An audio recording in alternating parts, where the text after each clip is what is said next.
This podcast is sponsored by Talkspace. Last year, I went through many different life changes. I needed to take a pause and examine how I was feeling in the inside to better show up for the ones who need me to be my best version of myself. When you're navigating life's changes, Talkspace can help.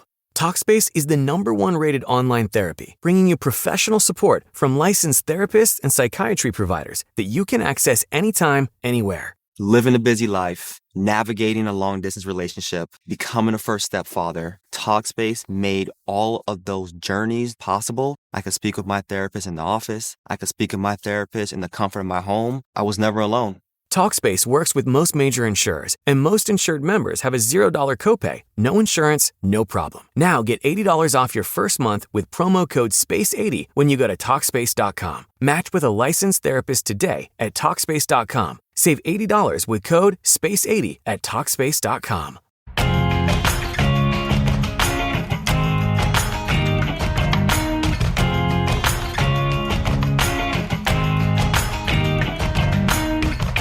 Welcome to the Integrated Schools Podcast. I'm Andrew, a white dad from Denver. And I'm Val, a black mom from North Carolina. And this is Demystifying Disability with Emily Ladau. And Val, we are back. It is 2026. The holidays are over and we are back at it. We have survived the holiday season only to enter 2026. My, what an entry it has been. We thought things were rough going into the end of 2025, and 2026 is not holding back. It's been a year already, and a lot of people are going through it. Yeah, and we want to take a moment to acknowledge that. Tough times. We have got a lot of listeners and a big chapter in Minneapolis. Particularly rough for them these days. We are certainly sending a lot of love and thoughts to Minneapolis right now. Yeah, and as families are grappling with rising healthcare premiums, a loss of resources at their schools or in their communities, we are there with you. We know it's tough right now, and we're sorry that this is happening. Yes, it has been a tough start to the year for sure, but I think that wherever we can find community, wherever we can find connection with each other is a good place to turn. And that's right. Certainly one of the places that I always find great connection is in the Integrated Schools Book Club. So if folks have not participated in Book Club before, there's 4 sessions coming up the very end of January and the beginning of February. Great people having a conversation about a book. And the book we are talking about this go around is written by Emily Ladau. It is called Demystifying Disability: What to Know, What to Say, and How to Be an Ally. And Emily was gracious enough to come and chat with us about her book and about her work and about disability in general. And it was a really lovely conversation. Emily is so lovely. And I think the conversation was an opportunity to revisit some ideas around disability and how ableism shows up in ourselves and our community. And it's good to keep those conversations at the surface so that we continue to get better as a community supporting one another. Certainly, I think, is one of the places we have not had as many conversations on the podcast as we probably should have. We talk a lot about all sorts of isms, and ableism probably doesn't come up nearly as much as it should. And so grateful that Emily wrote this book, which is really a fantastic kind of primer on disability, a great entry point for anybody who is remotely curious about conversations about disability, about language choices, about etiquette, about the history of the disability rights movement is all packed into the book. And I found Emily to be so knowledgeable and passionate, but also open and welcoming and willing to meet people wherever they are in conversations about disability, which I certainly appreciated, and is a reminder that wherever people are on their journeys around being better humans, grace is what we need to meet people wherever they're at if they're willing to come on a journey. And I think she really exemplifies that. Yeah, you use the word curious, and I think that's really important because one thing that we know for sure is that if we have the gift of getting older, right, we will need aids in our life in some way, whether it's to get around, whether it's a medicine to keep us healthy. Like, we all, regardless of class, race, citizenship status, can enter in this space of needing support because of a disability. Yeah. And so not only because we want to do good for our neighbors, but we should all be curious about this because we want to help create a world in which we are all taking care of each other regardless of our ability status. Yeah, and I think the idea of solidarity really hits home when you start talking about disability, because unlike many other marginalized identities, the disability community is one that many of us will find ourselves a part of at some point in our lives, if not all of us, if we are fortunate enough to live that long. So it is a good reminder that when we build systems that create belonging for everyone, we are doing that to benefit everyone, including ourselves. We should all care, not only because it could be us, but because we have friends, neighbors, community members right now who could thrive if people who aren't thinking about being disabled actually spent some time being curious about that experience. 100%. Right? Like if we all spend that time now, then we can make the world better for them and everyone. Right, because a world in which everyone is able to participate more fully is a more rich, a more full world in which we all benefit from that, for sure. That's right. So encourage everyone to sign up for book club. There'll be links in the show notes. You can just go to integratedschools.org/book club and find a session. Great facilitation in those sessions and small group conversations. It's a great way to connect with other people and just feel a little closer to people. You can buy the book at our bookshop.org link. There'll be a link to that as well. You'll support a local bookshop, and also a portion of the proceeds will come back to Integrated Schools. And even if you don't get a chance to read the book, just having listened to this conversation with Emily Ladau will certainly set you up to have a fruitful conversation in book club. So that's right. We encourage you to do that. And I think we should take a listen to Emily. What do you say? We should.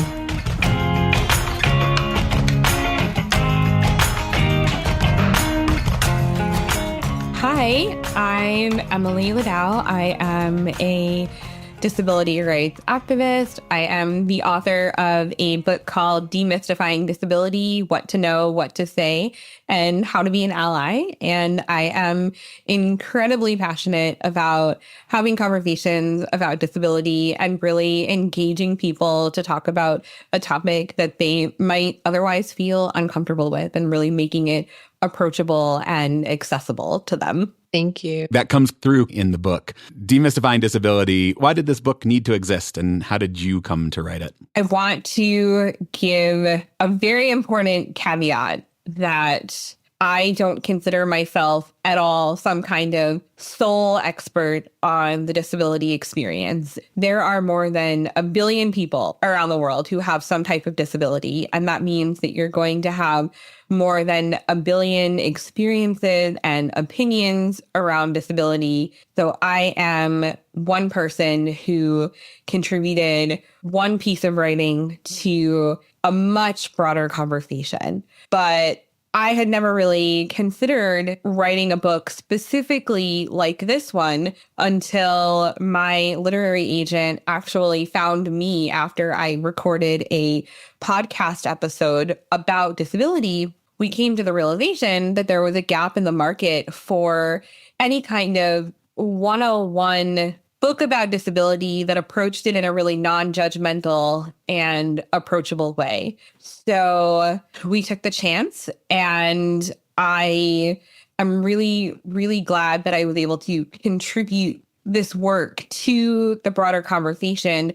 But it's not the Bible on disability. It's not the encyclopedia on disability. It's just what I hope is a tool that people can pull down off the shelves if they have a question about language, if they're looking for something about disability history, if they need an etiquette question answered, and it will give them a starting point in a non-judgmental, safe place. Those types of writings and pieces are so important for people to build their confidence to engage in conversations later, right? So many people opt out of even starting the conversation because they feel like they don't have the language or the right or the knowledge to engage. And so I just wanted to thank you for recognizing that gap in the market and filling it. You're touching on something that's so important to me, because in order to be effective advocates for any kind of social justice, we first need the tools and the resources and the understanding. But often we are not socialized to think about disability at all.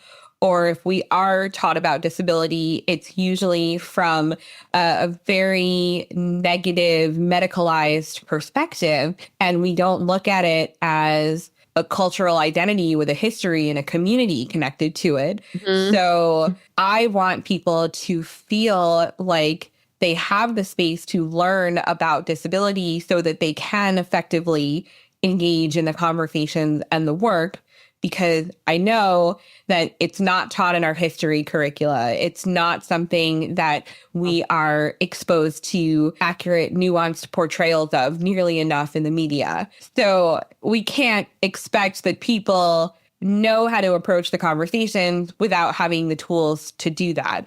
But that being said, there's a flip side to that, which is I don't want people to feel so worried about making a mistake that they don't get involved in the conversation in the first place. I don't want you to get bogged down in specific rules, but I also want you to have a working knowledge so that you feel like you belong in the broader work. Thank you. And the book definitely does that. I feel just from having read it, feel so much more qualified to start engaging in those conversations in new ways. I really appreciate it. Going back a little bit, how did you start communicating about disability? Why is it something that you care about and have dedicated so much time and energy to? I was born with a physical disability called Larson syndrome. So it's a joint and muscle disorder. I use a wheelchair to get around, and I have multiple other disabilities and chronic health conditions. So disability has always been a part of my life, but it was not always an identity that I embraced proudly. When I was younger, I always tell people that the biggest compliment that you could pay me was to say, "Oh, I forgot that you use a wheelchair," or "I don't think of you as disabled." And it wasn't until I started to get a bit older that I realized, well, when you're saying this to me, what you're actually saying is the only way that I see the whole of your humanity is by erasing a part of it. And I think a lot of why I found it to be a compliment in the first place is because I grew up being a very apparently disabled person in a mainstream public school where there were pretty much no other children who had apparent physical disabilities. I was the only wheelchair user in my grade and one of just a handful of kids who had apparent disabilities in the school system.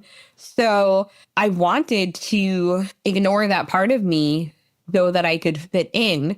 But later on, I realized that by ignoring that part of me, I was giving other people permission to ignore that part of me and not to see me for my whole self. That feels like a big deal. The idea that we are socialized so much so in the we want to fit in that we actively feel like ignoring part of ourselves is the best way to do that. And I had not thought until you just said it, what that gives permission for people to do to us as well. And not maliciously, you know.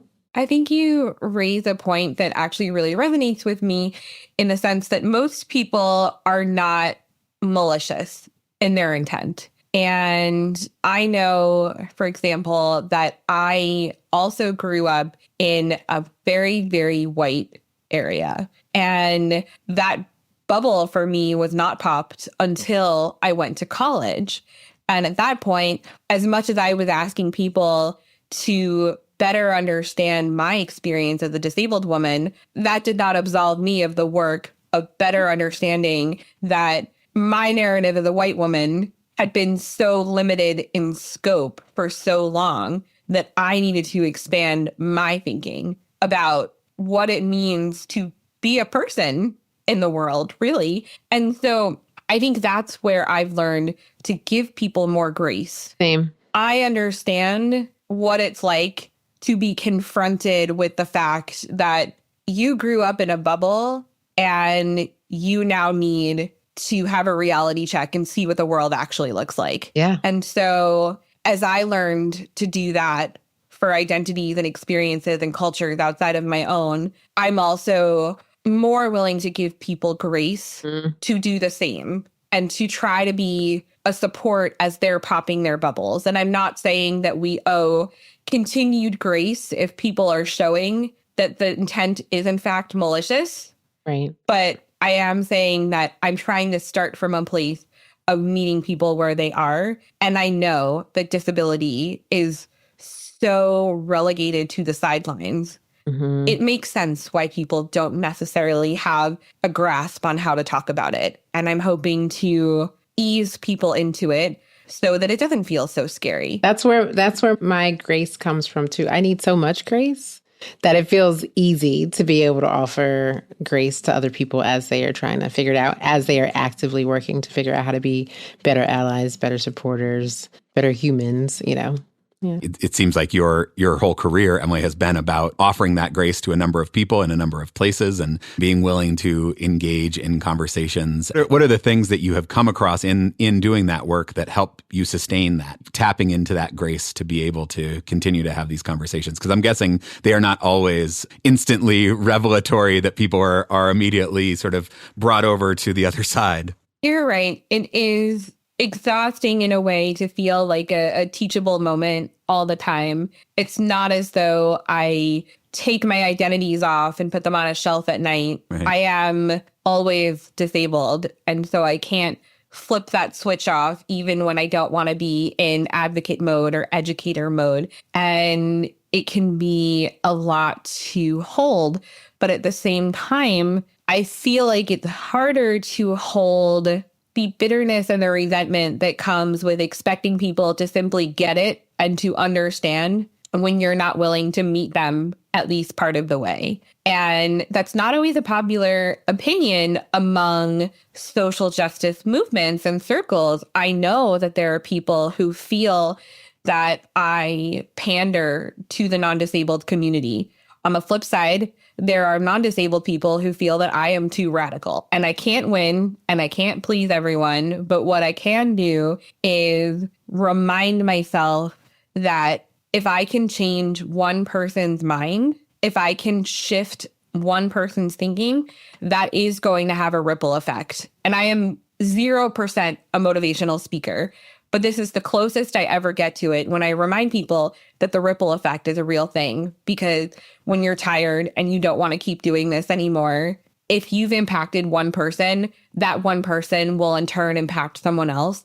And it's not a small thing to shift one person's thinking. So that is what keeps me going. Even if it sounds really cliche and like I just pulled it out of a self-help book, it has been the mindset that I have needed in order to not just collapse completely and give up. I think not often enough do I find someone with like a parallel worldview on how to approach this work, right? Are you a Marvel fan? I am. I'm not super well versed in the Marvel universe, but I've seen enough of the films. Okay, cool. So Doctor Strange, he's sitting there at, doing the calculations, and he's like, there's one way out of this. There's one way out of this. And I feel like I've done the same calculations, and it's one way out of this, and this is together. That's the only way out of this. And so we have to figure out how to do that. And until I run out, until I am empty of all that I have to give, it's going to have to be my strategy, to try to get as many people on board as possible.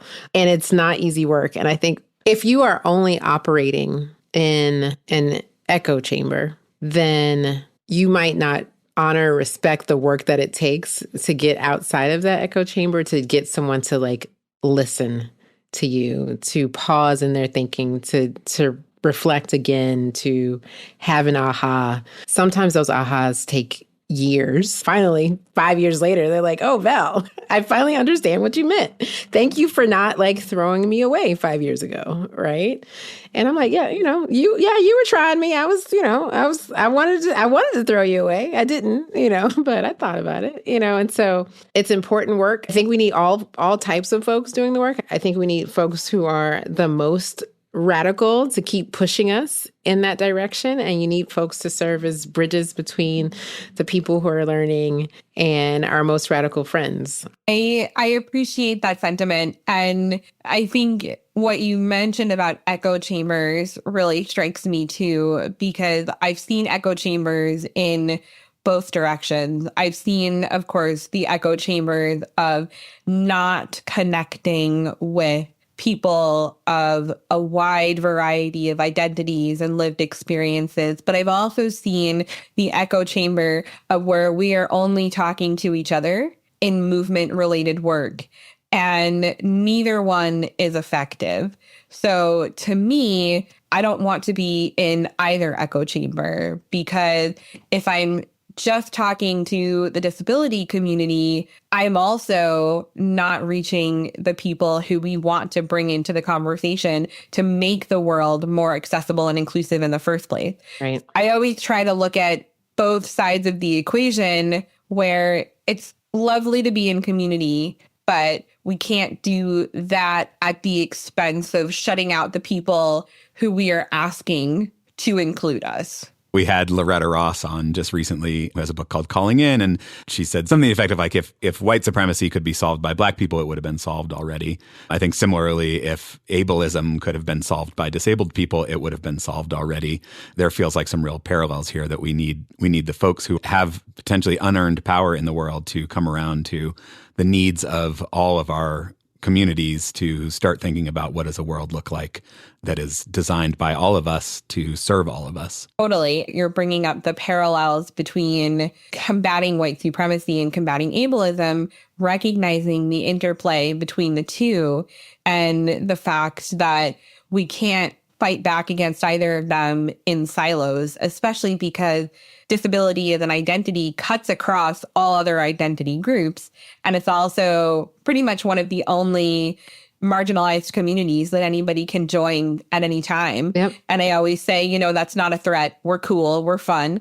But the reality is, as I'm pushing back against ableism, I can't just push back against ableism, because that won't accomplish anything. It won't get me anywhere. So that's yet another silo, another echo chamber that I try to remove myself from, because I also recognize the ways that ableism overlaps with so many other forms of discrimination, of oppression. And that's why I'm so careful to give the caveat that, yes, I offer up my book and my work as a tool, as an entry point, but you can't take any one disabled person's work as the gospel. If you've met one disabled person, you've met one disabled person. Mm-hmm. And that's true of any person, of any minority group.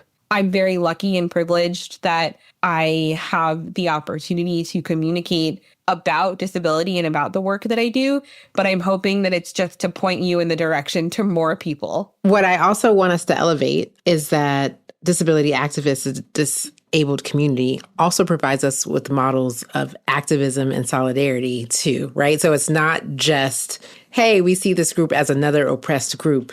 It is also a group that has always organized, advocated, and brought people together as well. And I think that's also what I hope comes out of conversations about ableism and disability, is that there's a history of advocacy and activism in the community as well. I think it's something that gets overlooked a lot in conversations about disability history, if we're even having conversations about disability history. Right. But, one of the biggest moments in the disability rights movement was known as the Section 504 sit-ins, which was the longest peaceful occupation of a federal building out in California. And it was to advocate for the implementation of Section 504 of the Rehabilitation Act, which is essentially a law that provides equal access for disabled people to federally funded programs and services. And one of the things that doesn't get mentioned nearly enough is that the Black Panthers were a key part of that effort. And I know it's an older example at this point because it happened in the 1970s, but it's just one of the most powerful examples that I love to point to, because it's a reminder of what cross-movement solidarity actually looks like. And it's something that I've seen less and less of the more I do this work, which is heartbreaking, but true. Mm-hmm. Why do you think that is? What's the barrier to cross-movement, cross-identity solidarity in this work? I think that we are being artificially pitted against each other in a fight for, scarcity of resources. And rather than acknowledging, for example, that a school that is fully inclusive and integrated is a better experience for everyone, we're instead worried about, what will it take away from me and from my child and from their experience. look, I hate to get all like, oh, it's the machine, it's the capitalist machine, because there's so much more nuance to the conversation than that. But it is also true that we're forced to fight against each other when the resources aren't there. Yeah. And I think about that in a very real way, because the Individuals with Disabilities Education Act has been around for decades upon decades, and it's still not fully funded. And now not only is it not fully funded, but we're watching the dismantling of enforcement mechanisms for it. And when I think about that, already there was a scarcity of resources without the full funding.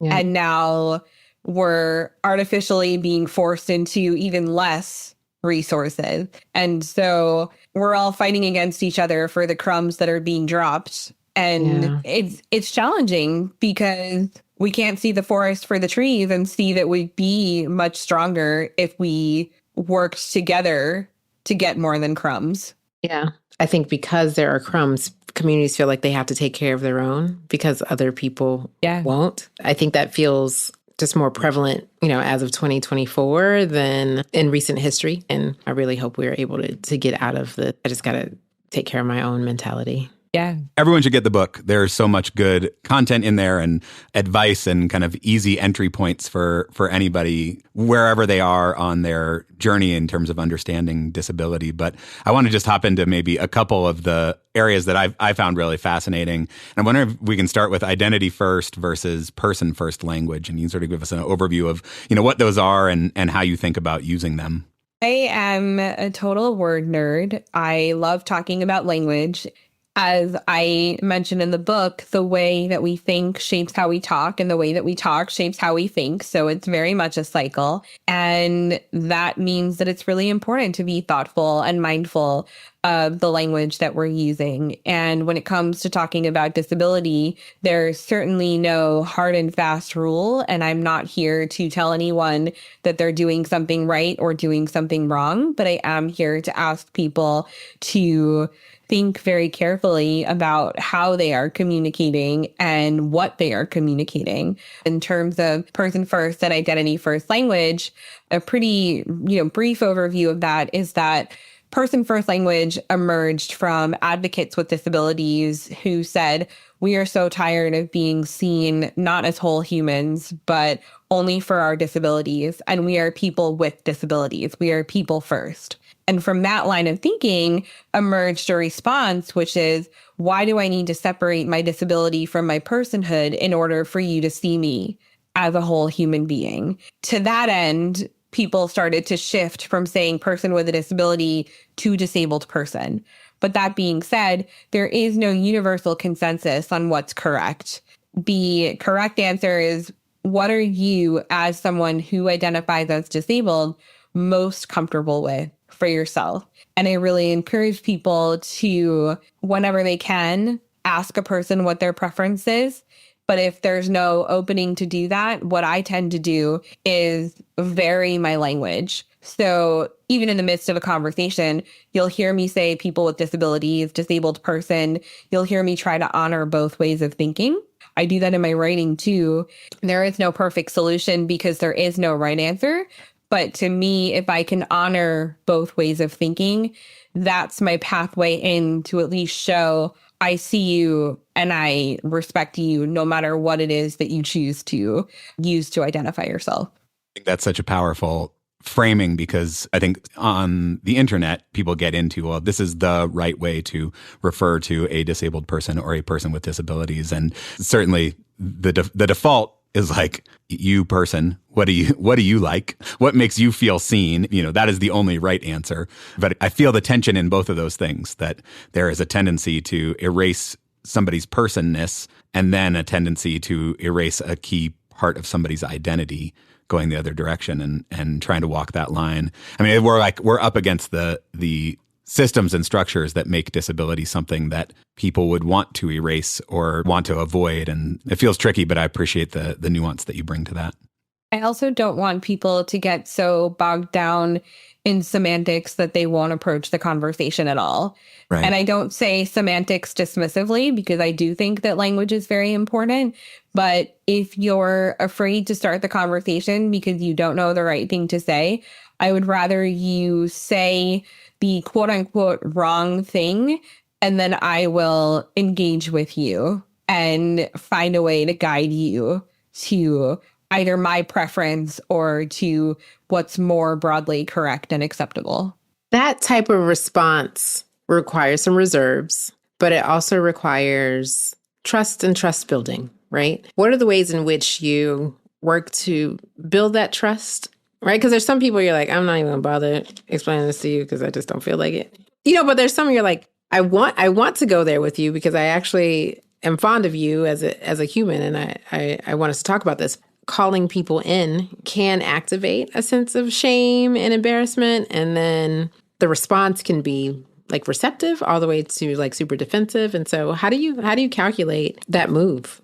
I wish that there was a perfect answer to this question because goodness knows I am still figuring it out. And I'm a big believer in the process of calling in as opposed to calling out in many situations, bringing people quietly to the side and recognizing that human beings are naturally quick to be defensive and we're quick to jump into a shame spiral. So if there's a way that I can be gentle, I will be gentle. But for me, I think the calculus is really, what does the work of disability rights have to gain by having this conversation? So I've noticed that we've reverted back to having conversations now about whether it's acceptable to use disability-related slurs. And to me, I don't know that having a conversation with somebody who thinks that it's acceptable, for example, to use the R word is going to be the best use of my time, because it's not about language there. It's a total attitudinal shift that I'm looking for. And that's not to say that I won't speak out against use of the R word. It's to say that I'm differentiating between you're a troll who is using this language to get a rise out of me versus you're a person who really just didn't have exposure to how to talk about disability. And you mean no ill will and you mean no harm, even if you did harm. So the calculus for me is, am I fighting with someone who's never going to see me as a whole human being? Or am I engaging with someone who just needs a gentle course correction? And granted, it's true that I've encountered people where I've tried gentle course correction and it's gone completely off the rails and I've miscalculated how that interaction was going to go. And that really is not fun, but it's a learning experience for me too. It's a tiring one, but that's how I choose to channel my energy. Similarly, identity first, person first language. My interest was piqued in the social model versus medical model of disability. I wonder if you can give us a little primer on that. It's much the same as the identity first and person first in the sense that there's not a right or wrong answer. Mm-hmm. So the medical model of disability essentially looks at disability through the lens of diagnosis, but it can also lean into this idea that disability is a problem to be fixed or cured or solved, that it requires intervention and it needs to be gotten rid of. And then there's the social model of disability, which says disability is not a problem of the person, but rather it is a product of a person's environment. So, for example, if I am, as a wheelchair user, in an environment where there's stairs, I'm disabled by the stairs. If there are no stairs, then by way of the social model, I'm not really disabled by anything because my environment is not a barrier to me. I think that what a lot of advocates have kind of come to is the realization that the social model and the medical model need to coexist, because it is true that disability is a diagnosis in the sense of people may need supports, services, accommodations, medications, right? Treatments. And that's not treatments in the sense of we're trying to get rid of disability. It's treatments in the sense of you need medical support in order to navigate your day-to-day successfully. And then the social model is also true because there's no medication that I can take that's going to get rid of those stairs. So to me, I see it as really a both end. I do need supports, services. I do need proper health care. I also really need people to stop designing things that are inaccessible to people with disabilities. We need to make sure that there is access to healthcare, that there is access to ways to impact quality of life, to create a society and a structure in which it is much easier to exist regardless of your ability status, because any one of us is at any moment on the cusp of being part of the disability community. Yeah. Talk a little bit about ableism. We talk a lot about our own blind spots around racism, a little bit about classism on the podcast. We have had a few conversations about ableism, but not nearly enough. And so help us sort of wrap our minds around ableism and how to be on the lookout for it. The way that I think about ableism is that it is just so ingrained in our thought processes. And I define it pretty simply and straightforwardly as attitudes and actions and circumstances that devalue people on the basis of disability.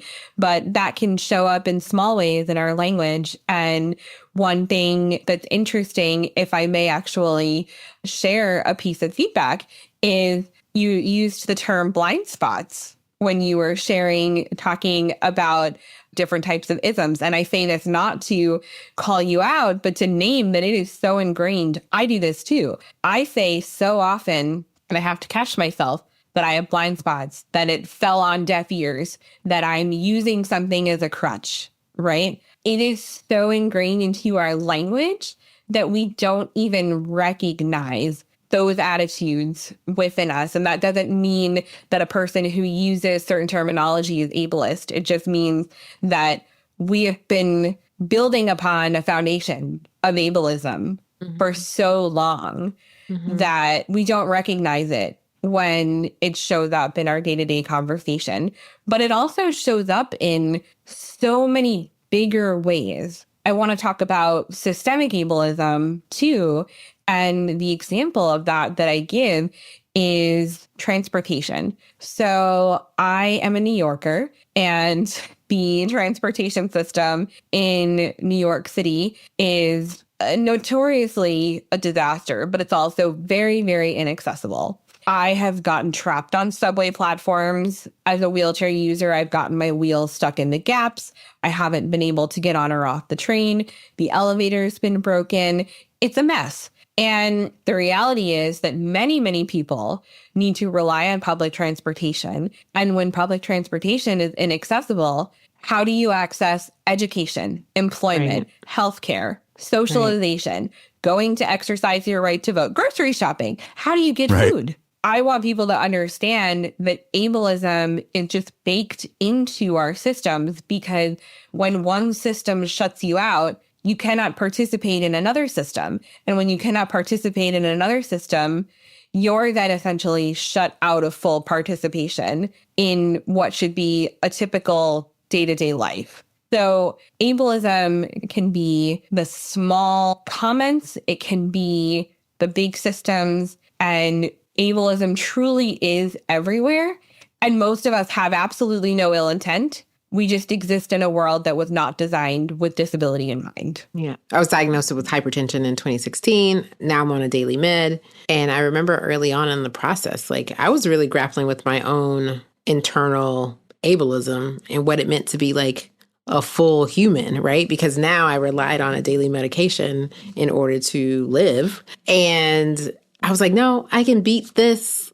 I can outwork this. I can make sure my eating is healthy, or, I'm working out enough. And I really struggled with accepting being outside of what I had identified as the norm, with the needing assistance, to life. And that's when I came to grips with like, oh, this is what internalized ableism looks like for me, right? Like I can fight for folks to have access to places and, make sure they have all of their rights. But that's okay for everybody else to kind of experience. I just don't want that for me. It was so eye-opening because this is why I need so much grace. It was like, oh, shoot, Val, like, have you really been as good as an ally as you thought you were? Because it was okay if other people are dealing with it, but you didn't know how to respond when you were faced with it yourself. And so that has been like an ongoing learning and unlearning for me, conversations with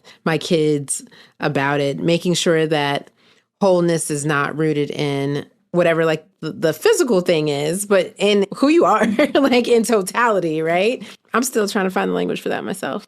I love that you shared this.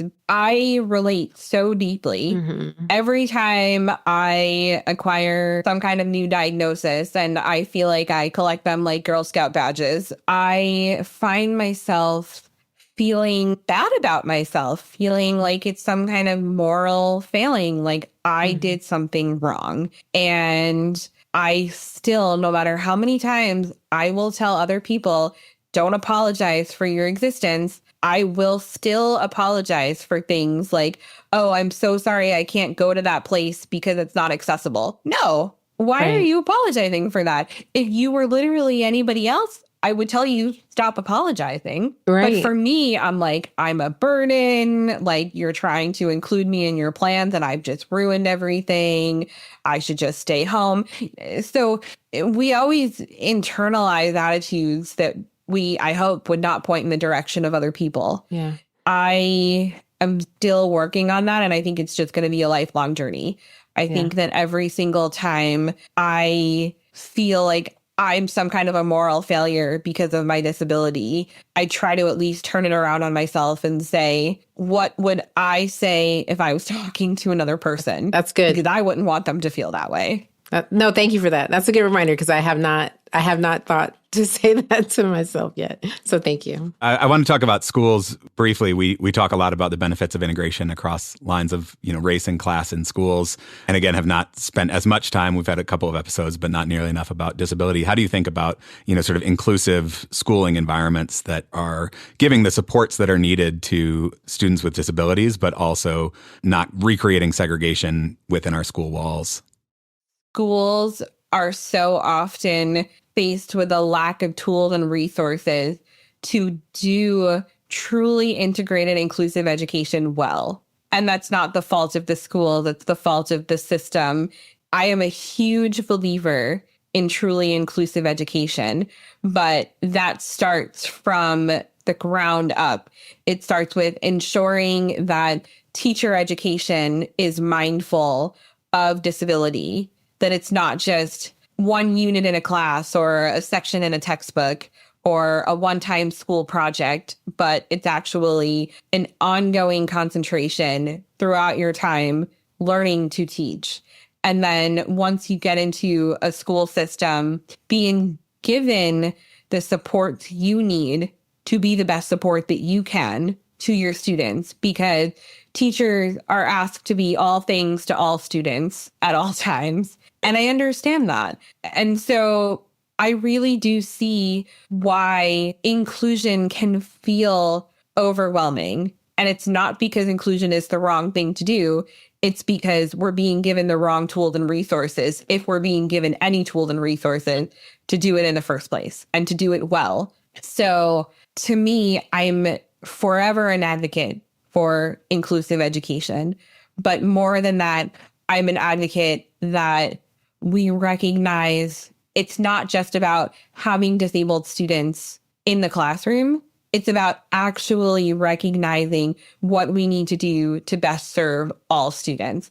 And the reality is, whether a student has an IEP or a 504 plan, whether they identify as disabled or not, every single student learns differently. So it's to the benefit of every single student to diversify your lesson plans, because disability or not, you're going to have students who are tactile learners, who are audio learners, visual learners. If you're already thinking about how you can engage students in a variety of ways, it's not to the detriment of any students, it's to the benefit of all of them. Yep. Preach. That idea of sort of universal design. And we've talked a lot about, belonging and creating spaces where students, their presence actually changes the space. And I think that certainly applies. A classroom that is designed to serve all kids, regardless of disability status, is going to serve all kids better. I love that idea. Yeah. your work, your career has been on calling people in, on helping people understand better. I think to continue to engage in that work requires some hope. If you were to sort of, envision out a world in which we have done a much better job of creating spaces that are accessible to all, regardless of disability status, like what does that world look like? What do we all gain from that world? I often joke that I'm just a professional disabled person. It's just disability 24/7 around here. But in reality, I'd be so thrilled to be out of business. I mean, I really mean that. I love what I do and I'm very passionate about engaging around disability, but I wish that these conversations were old news at this point. But that being said, I think that we can all take smaller actions to contribute to the whole. And one thing that I really urge people to do, and this is, I think, just being a good person and just showing up in a good way for other people in your life, is to say, what can I do to support you? And what can I do to make this accessible to you? And opening up that conversation. And I recognize that there are going to be people who are not going to return that to you. And that's going to feel like an energy drain. But you may also be opening up the lines of communication so that you're creating a more accessible environment for everyone. And I think that especially applies in schools. You may not have the tools and the resources and the financial means to create exactly the ideal inclusive environment, but it really does cost nothing to say, how can I support you to do your best work and to do your best learning? Let's work together and let's figure it out. What's the world look like if we do that well? Gosh, it feels like some kind of beautiful, inclusive utopia, not to be too cliche. But, more than that, I think it just feels like a world where we don't have to try so hard just to exist. And we can instead redirect our efforts to bettering the world instead of just trying to live in it. Thank you. Thank you. This is amazing. Thank you for the book. Thank you for all of your work in this space. If people want to connect, if they want to learn more, what's the best way to do that? I am pretty findable online. I'm at Emily Ladau, Ladau, across platforms, mainly Instagram and LinkedIn. And I also have a Substack called Words I Wheel By, where I dive a little bit deeper into some disability issues. So I'm always happy to engage and up for a conversation, and just love being able to chat about this with people who are clearly so equally passionate about this kind of work. Emily, it's been a pleasure. A total treat. Oh my gosh, likewise. I'm so thrilled you reached out. Thank you. Yeah, I can't thank you enough.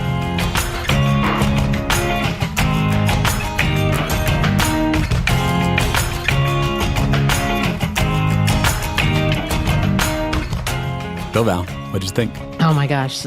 There are several things that stood out to me about Emily, but I think the most significant thing is her grace with others, right? Who are starting this journey, who stumble into language that may be harmful. She exhibits such care with managing the relationship with someone so that she can continue to build allies. Right? It felt like, hey, clearly you are a decent person who's trying, and I'm not necessarily trying to lose you in this fight. So how can I get you to the other side of this, right? How can I be the bridge for you? Yeah. And I found that remarkable. I think that we kind of operate in the same way. We recognize the value of allies, coalition building, not throwing people away who might not know all that we know because we've been studying and talking about these things for a long time. And so I appreciate her willingness and desire to do that. Yeah, I mean, that's certainly what I felt when she called me out on Blind Spot. I felt very much called in to, go back to Loretta Ross's episode, felt very much called in by that. And it was a good reminder, right? It's all around us. Ableism, the language we use, is all very important. And we can always do better. We can always learn more. We can always find new ways of expressing ourselves. And that energy is worth it. And it feels even more worth it when you're called in a loving, caring way like that. Yeah. Because we're all going to make mistakes throughout our journeys, and not to let mistakes stop us. And, what she mentioned about a truly inclusive education. And you and I have talked about this endlessly, because we believe in integrated, inclusive schools, we see that as an opportunity to learn this stuff while you're young, right? So that it's easier to take action on it when you get older. I mean, I think about that with my kids, the facility with which they deal with gender and pronouns that despite my best intentions just does not come nearly as easily to me. Right. They will always have a leg up on that because they started when they were young. It's like a foreign language. Like, their minds are plastic. They can learn it very quickly. And That's right. Creating educational spaces where there is the opportunity to gain that facility around race, around disability, around class, those things feels like such an opportunity and feels like such a desperate need right now. Yeah, you're right. My kids are skilled in talking about neurodivergence. It feels normal. Yeah. And I am thankful that they have that, right? And again, it's not something that I think our generation necessarily grew up even wanting to talk about. Right. And so when you have a situation where you're trying to pretend that someone does not have a learning difference, a disability, you spend all of that energy erasing them, right? Because you don't want them to feel left out when they feel it, because our society isn't set up for them to feel included anyway. Right. Like Emily mentioned, right? Like even she had this inclination to erase part of her own identity to try to fit in. Yeah. But then that like erases a part of who she actually is as a person. Yeah. And so creating spaces where everybody can show up as their full selves, where everybody's full humanity is recognized, that creates the space for true belonging. And that's the skill set that I think, certainly my kids are better at than I am. Yes, your kids are better. And I want to also name that you, like other parents, are more intentional about having the conversation, about exposing them to it, right? So we can't assume that kids are just going to know if we aren't intentional about it. Like 100%. If we're not saying, hey, notice this, because this is a barrier for someone in our community. And I think that is our responsibility as parents, not that we have to have all of the answers, but if we help develop that critical thinking in them, that they do start to notice like, hey, so-and-so is burdened by this, not because they are a burden, but because we haven't thought enough about how to create a world in which they can thrive as well. Right. This is why creating those like truly inclusive, integrated spaces is so important, because then it gives them at this age where it is much easier for them to internalize the opportunity to internalize it. But we still have to create those environments. Yeah. We have to point out the ways in which, society is not set up to do that. And then we have to encourage them to lean into that, because it is a lighter lift for them, but it is still work because they are still receiving all the messages from society about what it means to be quote unquote normal, what it means to fit in. It's easier for them, but it is not easy. Thinking about, as a teacher, some parents wanted me to ignore their child's difference. Right. And I'm thinking back to what Emily said around like apologizing for who she was or trying to push down parts of her own identity. So there is that baggage as adults that we might place on our young people that, again, we don't intend to. We want them to fit in instead of shaking up where they're trying to fit in. Yeah, and I think that that's hard work, right? Like creating spaces that actually do that are hard work. And I really appreciated Emily naming, her belief in integrated, inclusive education, and that the places where that is falling short is not the fault of schools, it's not the fault of teachers, but is the system that is not set up to actually support it. And so we have the Individuals with Disability Education Act that has never been fully funded, that is even more under attack right now than it's ever been. And so we are asking schools to create inclusive environments without the training, without the staff, without the support, without the resources to actually do that. And so certainly one of the messages that I really took from Emily was the need to be advocating for those sorts of things, the need to be speaking up in favor of not just creating spaces where we are trying to include kids, but also putting the resources and the training and the support behind to do that well. Because we know that when we do that well, everybody benefits. And I think before the advocacy, we have to be curious to know, right? So that we can advocate for it, right? If we are unaware that this is an issue for anyone, we're certainly not going to know to put our voices behind it, our dollars behind it. Yeah. And so we have to be curious and say like, hey, how is this working for you? Listen to the voices of those who are most impacted. Always. Yeah, it's certainly easy to look around at the state of affairs right now when it comes to education, when it comes to supporting people with disabilities, and feel depressed. But I did take a little bit of hope from Emily's reminder that if we can change one person's mind, if we can shift one person's thinking, that's going to have a ripple effect. And her commitment to having individual relationships, to staying in relationship with people, to calling people in feels like a really powerful reminder in these times that it feels like things are overwhelming, that every conversation we have, every relationship that we can lean into, that we can start to change one person's mind is one person who can go out and potentially change another person's mind and another person's mind. And the ripples of that are real. The reason that we have the IDEA, the reason that we have all of the progress that has been made, despite the progress that is still left to be made, but all the progress that has been made on behalf of folks with disabilities is because of those one-on-one conversations, because of changing those minds. The ripples that come from the activism that is out there, and that work is always valuable, even when you're really swimming upstream in a powerful current. Yeah. It is still worth doing that work. Yeah. I want to circle back to Dr. Ross's episode as well. We can do that without shaming folks who are learning. We can do that without putting ourselves on the line for people who aren't ready to learn, right? So we don't have to compromise who we are or our values to call people in who might not know. And I think that's really important, right? We don't have to be angry all the time, y'all. Right. Yeah. I mean, that's what Dr. Ross said, right? Like the biggest gift of calling in was, letting go of her own anger, was not carrying it anymore. And that calling in is really about serving as an example, being a better version of yourself so that other people can want to follow that. And that also feels like in dire need right now, given the state of the world. Well, I want to thank Emily for exemplifying the words of Dr. Ross. Absolutely. So listeners, sign up for book club, link in the show notes. Those sessions are coming up at the end of January and the beginning of February. Really great conversations. If you enjoyed listening to this interview with Emily, you'll definitely enjoy those conversations. And if you don't get a chance to get to book club and you still enjoyed this conversation, please share it and be in dialogue with others in your community. Say, hey, what'd you think about this? What'd you learn? How can we advocate in our own communities for the change that we want to see?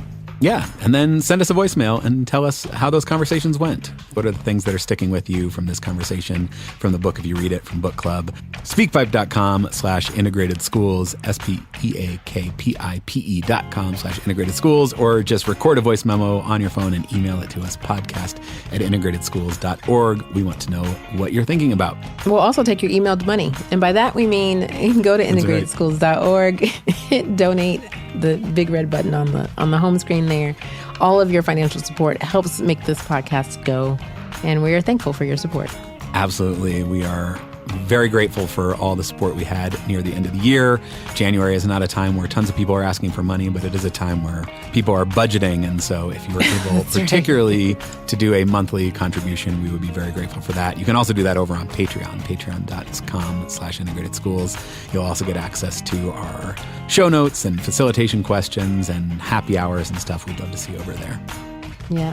Very grateful to Emily Ladau for writing the book, for coming on and talking to us about it, entering a very uncertain 2026. I am certain that I am grateful to continue to be in conversation with you as I try to know better and do better. Until next time.